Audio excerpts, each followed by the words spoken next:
Halo, selamat pagi Bapak, Ibu, dan Saudara yang dikasihi oleh Tuhan. Kita berjumpa lagi dalam Salam Pagi. Mari kita akan melanjutkan pembacaan firman Tuhan pada hari ini dari kitab 2 Samuel pasal yang keempat. Demikian, ketika didengar anak Saul bahwa Abner sudah mati di Hebron, maka hilanglah keberaniannya dan terkejutlah seluruh orang Israel.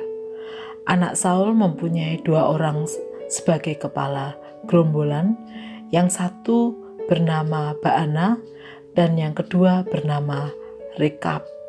Keduanya anak Rimon, orang Benyamin dari Beerot, sebab Beerot pun terhitung daerah Benyamin. Orang Beerot sudah melarikan diri ke Gitaim dan menjadi pendatang di sana sampai sekarang. Yonatan anak Saul mempunyai seorang anak laki-laki yang cacat kakinya. Ia berumur 5 tahun ketika datang kabar tentang Saul dan Yonatan dari Yisrael. Inang pengasuhnya mengangkat dia pada waktu itu, lalu lari, tetapi karena terburu-buru larinya, anak itu jatuh dan menjadi timpang. Ia bernama Mephiboset.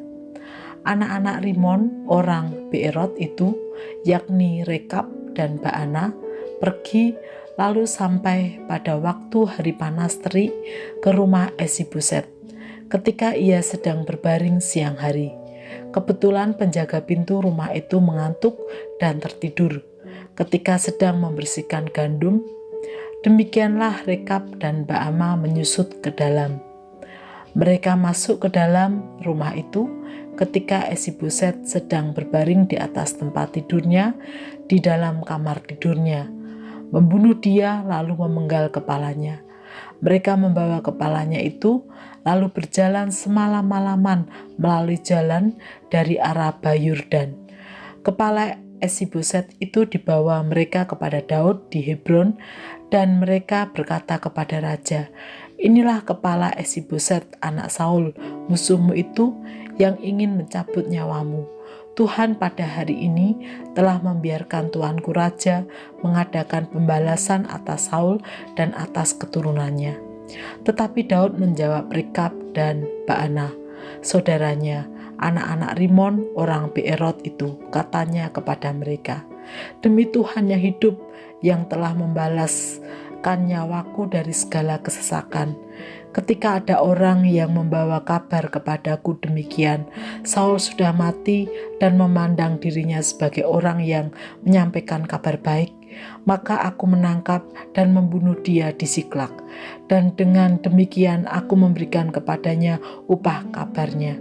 Terlebih lagi sekarang, setelah orang-orang fasik membunuh seorang yang benar di rumahnya di atas tempat tidurnya, tidakkah aku menuntut darahnya daripada kamu dan melenyapkan kamu dari muka bumi?"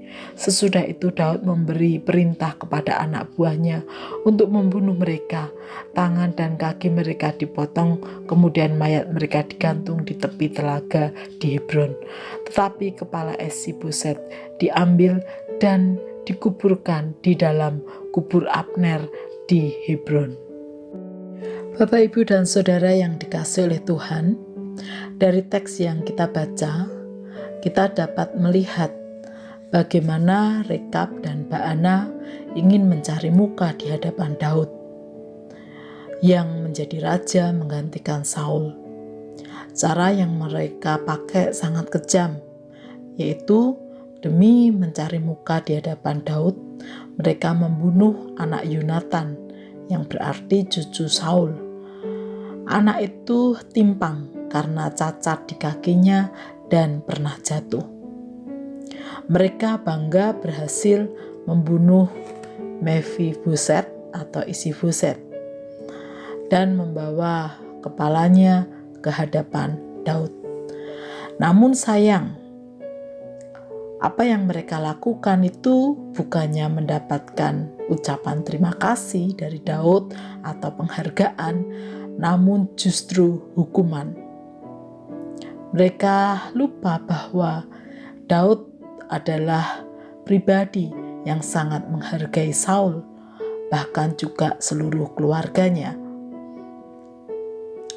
Bapak, Ibu, dan Saudara yang dikasihi oleh Tuhan, saya kira di masa kini dan di berbagai tempat selalu ada orang-orang yang berusaha mencari muka demi kepentingan sendiri terhadap orang-orang tertentu.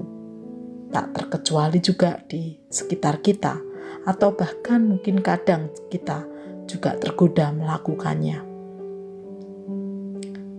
Mari berhati-hatilah dengan upaya itu, apalagi demi mencari muka, kita menggunakan segala cara yang sesungguhnya merugikan orang lain. Kiranya Tuhan menolong kita untuk bersikap bijak dalam menjalani dan berelasi dengan orang lain. Mari kita berdoa.